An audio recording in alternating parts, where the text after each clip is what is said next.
Welcome back to Act 2 of today's Circus, ladies and gentlemen. We are here to continue what the Democrats tell us is a serious, somber, and even prayerful process of attempting to overthrow a duly elected president. If they're successful, the end result would be to disenfranchise tens of millions of Americans who thought the president is chosen by the American people, not by 13 Democrat partisans on a committee that's supposed to be overseeing the government's intelligence agencies. And isn't it strange how we've morphed into the Impeachment Committee, presiding over a matter that has no intelligence component whatsoever? Impeachment, of course, is the jurisdiction of the Judiciary Committee, not the Intelligence Committee. But putting this farce in our court provides two main advantages for the Democrats. It made it easier for them to shroud their depositions in secrecy, and it allowed them to avoid giving too big of a role in this spectacle to another Democrat committee chairman in whom the Democrat leaders obviously have no confidence. Who can possibly view these proceedings as fair and impartial? They are being conducted by Democrats who spent 3 years saturating the airwaves with dire warnings that President Trump is a Russian agent. And these outlandish attacks continue to this very day. Just this weekend, in front of a crowd of Democratic Party activists, the chairman of this committee denounced President Trump as a profound threat to our democracy and vowed that we will send that charlatan in the White House back to the golden throne he came from. How can anyone believe that people who would utter such dramatic absurdities are conducting a fair impeachment process and are only trying to discover the truth? It's obvious the Democrats are trying to topple the president solely because they despise him, because they've promised since Election Day to impeach him, and because they're afraid he will win re-election next year.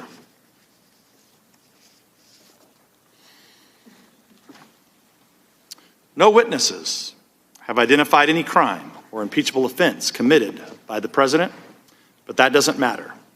Last week, the Democrats told us his infraction was asking for a quid pro quo. This week, it's bribery.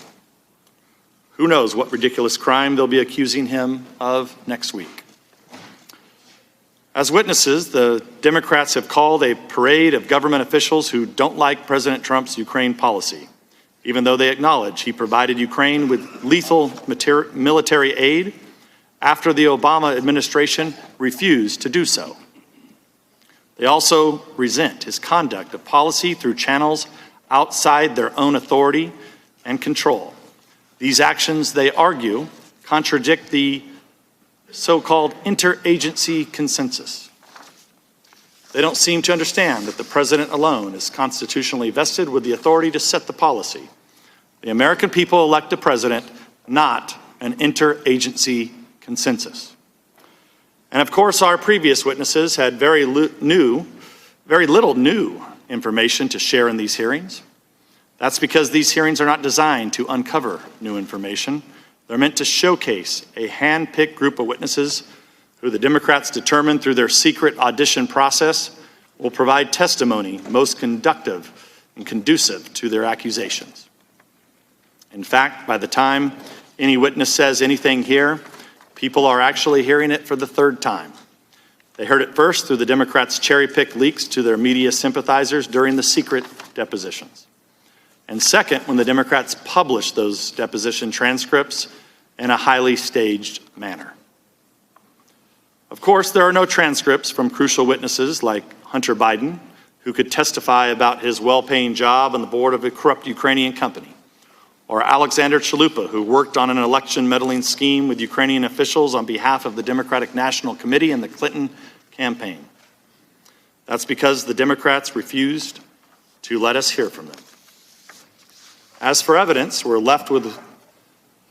left with is the transcript of the Trump-Zelensky phone call, which the president made public. That means Americans can read for themselves an unremarkable conversation with President Zelensky, who repeatedly expressed satisfaction with the call afterward. The Democrats, however, claim President Zelensky was being bribed, and therefore he must be lying when he says the call was friendly and posed no problems. There's some irony here.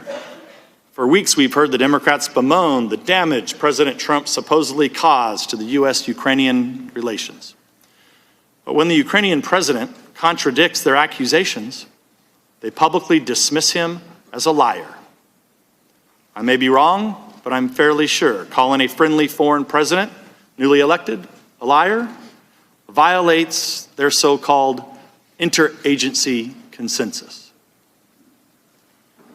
So overall, the Democrats would have you believe President Zelensky was being blackmailed with a pause on lethal military aid that he didn't even know about, that President Trump did not mention to him, and that diplomats have testified they always assumed would be lifted,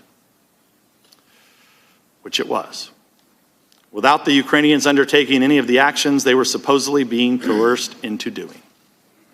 This process is not serious, it's not sober, and it is certainly not prayerful. It's an ambitious attack to deprive the American people of the right to elect a president that the Democrats don't like. As I mentioned, the chairman of this committee claims that democracy is under threat. If that's true, it's not the president who poses the danger. I yield back. Hey, NBC News viewers, thanks for checking out our YouTube channel. Subscribe by clicking on that button down here and click on any of the videos over here to watch the latest interviews, show highlights, and digital exclusives. Thanks for watching.